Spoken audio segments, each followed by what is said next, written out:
pessoal, espero que estejam bem, espero que tenham gostado da nossa aula anterior, que foi o bate-papo com o jornalista Thiago Roque, a palestra Primeira Página, que é o nome de uma palestra dele, quando ele é solicitado a contar a experiência dele como editor em fechamento de capas. E como eu tinha dito lá na nossa aula presencial, eu tinha um amigo que fazia umas capas bem loucas.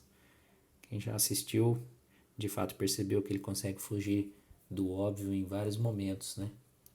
Conseguiu ousar, o que é muito bacana. Bom, já com esse barulhinho de mensagem chegando, já peço desculpas por alguns ruídos aí no áudio, seja alguma falha de edição, alguma gaguejada, algum som, até porque tem mais gente em casa, e tem uma gata que às vezes começa a miar, enfim. Que esses momentos vocês considerem como até as informalidades que surgiriam numa aula presencial. E sobre a aula do Thiago e todas as próximas aulas, reforço que a entrega fica para o dia 3 de julho, uma sexta-feira, que aí vocês conseguem ir se programando, né, do que eu solicitar dentro da mesma semana, etc. E estou tentando fazer aulas curtas, aulas objetivas, que é para a gente cumprir, né, o fechamento remoto do semestre. Infelizmente não vai ser com toda a riqueza que seria presencialmente, mas é uma quarentena que é inevitável. É inevitável, as perdas são inevitáveis, né? E conforme eu comentei no e-mail lá, a parte prática, a parte da mão na massa deve ser contemplada pela disciplina 2, né? Planejamento Gráfico Editorial e Jornalismo 2, mas eu não posso afirmar porque a coordenação do curso é que vai definir isso. Bom, essa aula eu resgato aquela leitura que eu mandei como sugestão lá no final de março, que é uma leitura breve, que é a introdução do livro e o capítulo 5 do livro. O livro Leitura de Imagens, e o capítulo é sobre a imagem no design gráfico, que a professora Lúcia Santaella, de uma forma bem objetiva, ela abrange, né, temas que fazem parte da disciplina, que é a sintaxe visual e as teorias de imagem, né, que tem outras leituras que possam enviar como sugestão, mas mais densas, muita coisa que é mais aproveitada, vamos dizer assim, no design, né? Mas no que compete a nós da comunicação, do jornalismo, essa breve conceituação e reflexão já ajuda bastante e eu achei interessante começar por ela. A Lúcia Santaella, ela é da corrente que concorda que o ato de ler não se limita a decifrar letras. Aqui um exemplo de uma imagem aqui, nós estamos diante de informações, signos, formas e letras também, né? A mensagem aí no piso do asfalto, os letreiros, mas também temos signos, temos placas de trânsito, temos marcas, temos também convenções, né, que já conseguimos de bater o olho, saber, ler do que se trata aquilo, como um carro amarelo em Nova York é um táxi. Dentro desse universo todo, o que nos compete a refletir é a relação entre palavra e imagem. E aqui eu recortei pedaços de uma página de jornal para ilustrar essas relações, né? Aqui é o colunista, a sua imagem e o seu nome, mas fazendo uma comparação, poderia ser uma imagem de um gato e a palavra gato, né? Mas aí dentro desse universo nosso, também a relação entre texto, foto e legenda, né?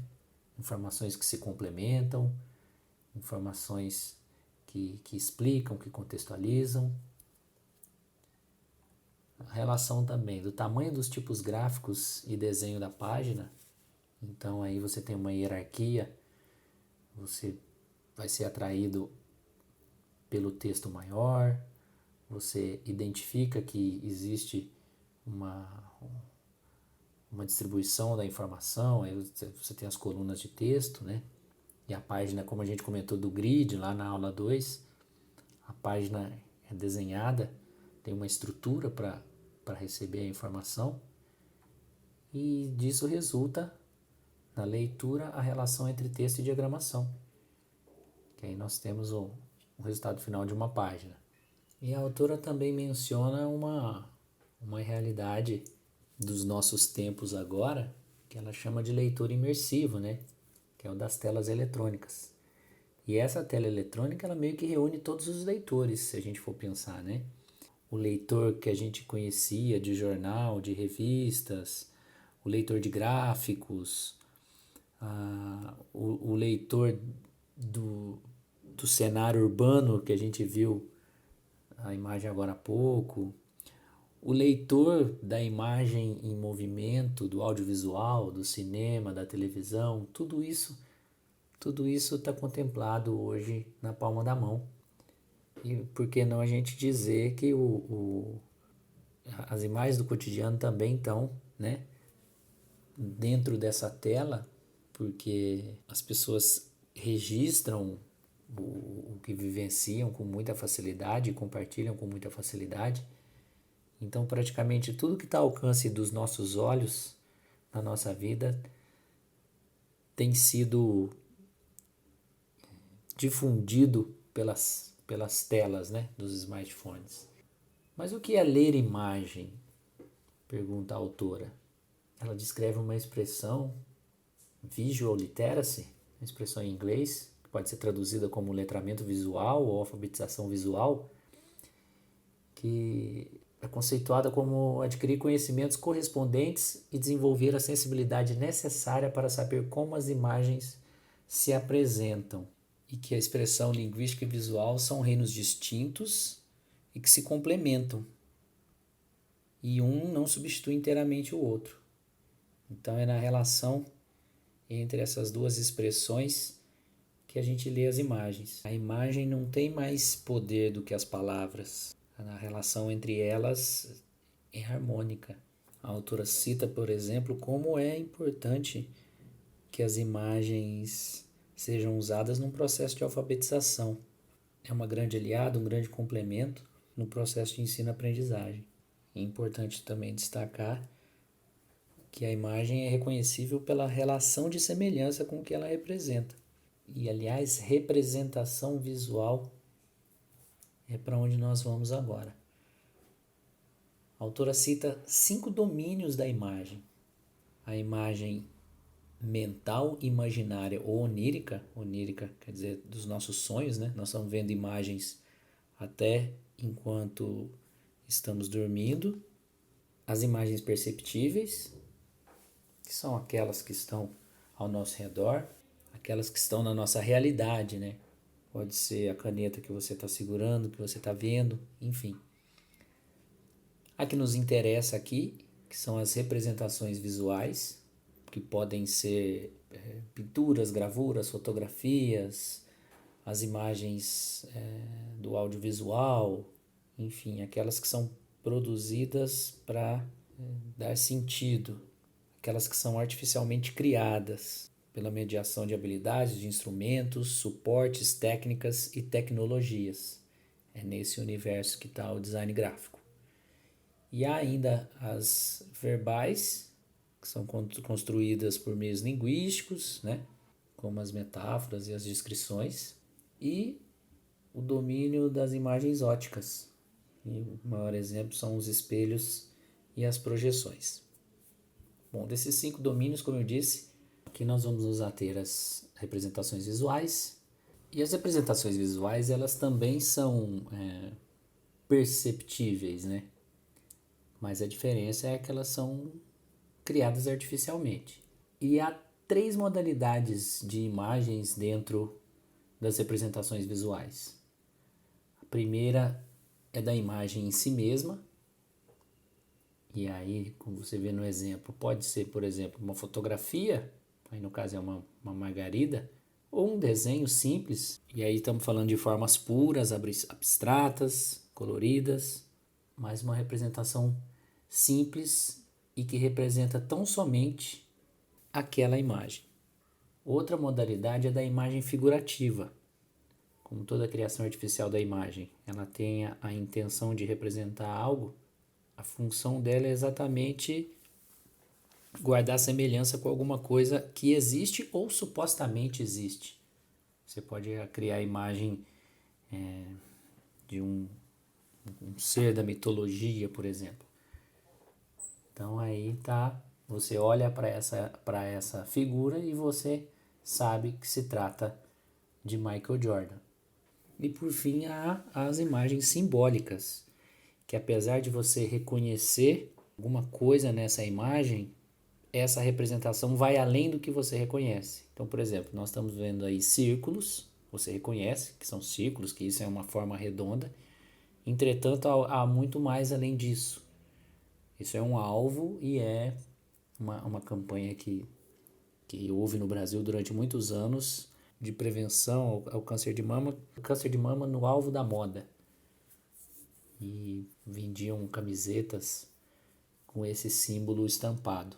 Outras camadas de significado são atribuídas a essa imagem. Dito isso, a autora avança para as imagens no design. Já fazendo a diferenciação, as imagens artísticas, elas são gestos de liberdade e não têm uma finalidade imediata. Já as imagens no design, elas são produzidas para fins específicos. Design, que é um termo que vem do grego designare, que significa indicar, servir e apontar. O processo do design, ele parte de uma ideia, existe toda uma projeção mental que depois é materializada. E aí nós chegamos ao design gráfico, que por definição é o conjunto de técnicas e concepções estéticas aplicado à representação visual de uma ideia. Apesar do termo gráfico nos remeter às gráficas, nos remeter ao impresso, e de um impresso ser o protagonista da nossa disciplina, que fique entendido que o design gráfico ele abrange outras plataformas, claro. O design gráfico ele acomoda informações dentro de um formato, seja ele qual for, acho que podemos dizer assim. E ele tem o que a autora chama de operações-chave, que são 3 itens. O primeiro deles é a composição, que é a organização por proporção, equilíbrio, harmonia e hierarquia. Apesar de serem palavras que sugerem rigidez, é possível fazer uma composição em que os elementos não estejam alinhados, em que não haja simetria, como ela mesma escreve, que há composições harmônicas sem serem regulares. A harmonia, por exemplo, ela envolve conteúdos primários como forma, cor, textura, e a relação entre essas escolhas, ela tem que ser agradável, tem que formar uma imagem agradável. Já a hierarquia é um princípio do design, porque você vai atrair a atenção do leitor a partir das suas escolhas, da organização dos conteúdos e da atribuição de valor para cada um deles. Vocês vão entender isso um pouco mais adiante. Outra operação-chave do design gráfico é a direção do olhar. E aqui uma representação das zonas de visualização, a referência da fonte, o autor Milton Ribeiro, a partir daquele princípio que a sociedade ocidental conhece como sentido de leitura, né? De cima para baixo e da esquerda para a direita. E aí nós temos essas zonas, as principais, né? Respeitando esse sentido de cima para baixo, da esquerda para a direita, são os pontos 1 e 2. Consequentemente, as chamadas zonas mortas são os pontos 3 e 4. O centro geométrico, que é o ponto 6, é o encontro dessas duas diagonais. E o centro óptico, que é o que atrai a atenção, ele está um pouco acima do centro geométrico. Ele pode estar mais para um lado ou mais para o outro, isso depende da proporção das medidas de uma página, enfim, do produto final, né? Em sua relação de largura e altura. E não basta simplesmente dar atenção para as zonas nobres, pelo contrário, deve-se ter atenção para essas zonas mortas também. Fazendo a projeção das zonas de visualização nessa página de jornal, você pode ver ali no quadrado laranja que é uma zona morta, mas que uma fotografia ajuda a atrair atenção para aquele ponto. A zona nobre também contemplada ali com a figura do colunista. E, tendo como referência o centro óptico, nós temos o ponto de atenção, que no caso aí representado por esse contorno verde.